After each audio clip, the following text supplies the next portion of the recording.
인생의 다양한 얘기를 나눠보는 인간 전쟁의 카이로스 탐민입니다. 산다는 것 자체가 스트레스의 연속이죠.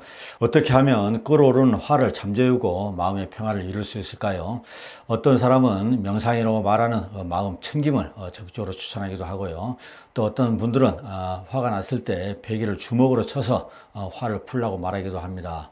또 킨다칸 스님은 의식적인 호흡과 보행을 적극 추천하기도 하는데요.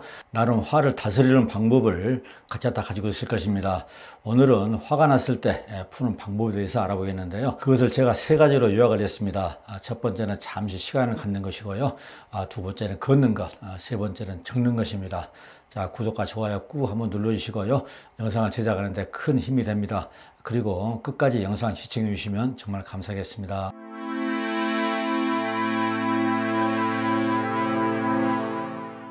우리는 지난 3년 동안 코로나 사태로 많은 사람이 고통 속에서 지내야 했습니다. 그래서 그런지 가족 간의 대화도 없어지고 사소한 일에도 화를 버럭 내는 그런 일들이 많아졌다고 합니다. 또한 우울증과 무기력증 환자들이 또 급증하기도 했다는데요.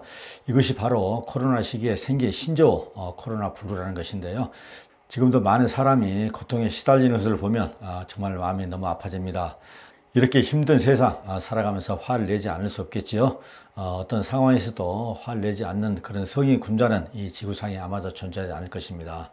그러면 본론으로 들어가서요. 화가 났을 때 분노를 적절하게 조절하고 다스리는 방법에 대해서 알아보겠습니다. 화가 났을 때 마음을 다스리는 첫 번째 방법은 잠시 시간적 여유를 갖는 것입니다.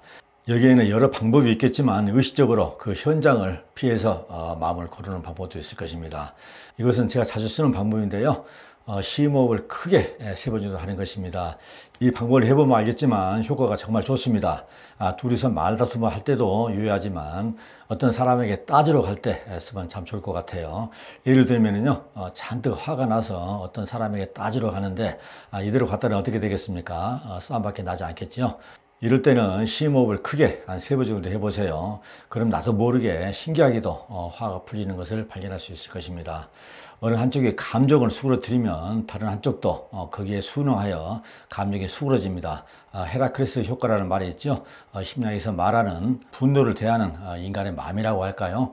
아무리 거친 분노도 내가 그 분노를 사귀면 분노 이전 평온함을 유지할 수가 있다는 것입니다. 정말 화가 났으면 일단 그 현장을 벗어나야 합니다. 그리고 나서요, 하늘 한번 쳐다보고 숨을 고르고 자신의 마음속을 깊이 한번 들여다보는 것입니다.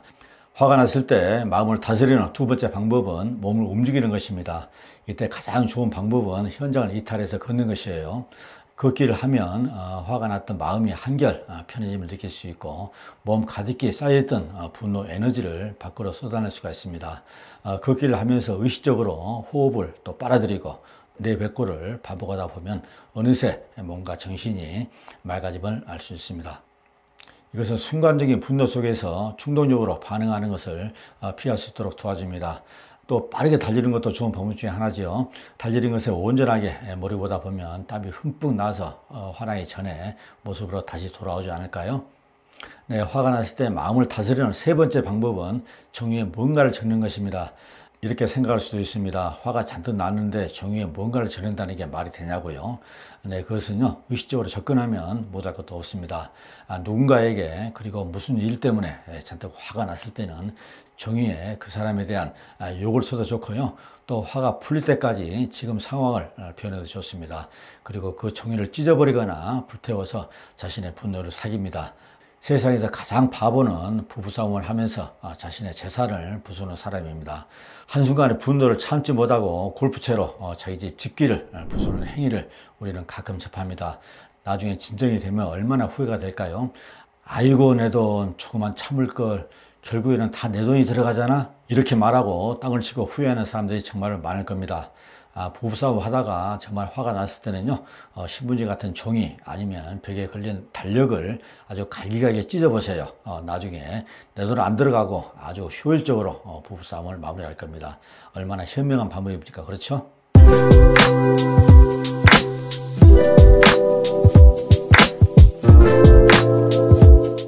어떻게 됐든 결국은 화를 내면 나만 손해인 세상입니다.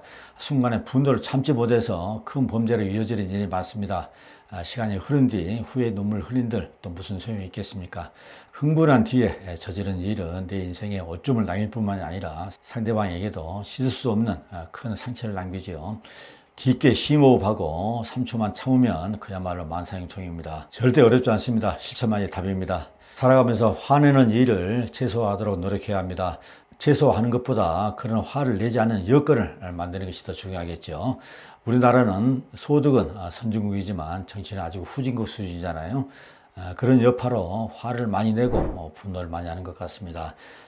정치만 선진국 수준이 된다면 우리는 더 이상 그렇게 분노하지 않을 것이라는 강한 희망을 봅니다. 러시아의 대문호 톨스토이는 이런 멋진 말을 했습니다. 분노를 없애려면 아무것도 하지 말아야 한다.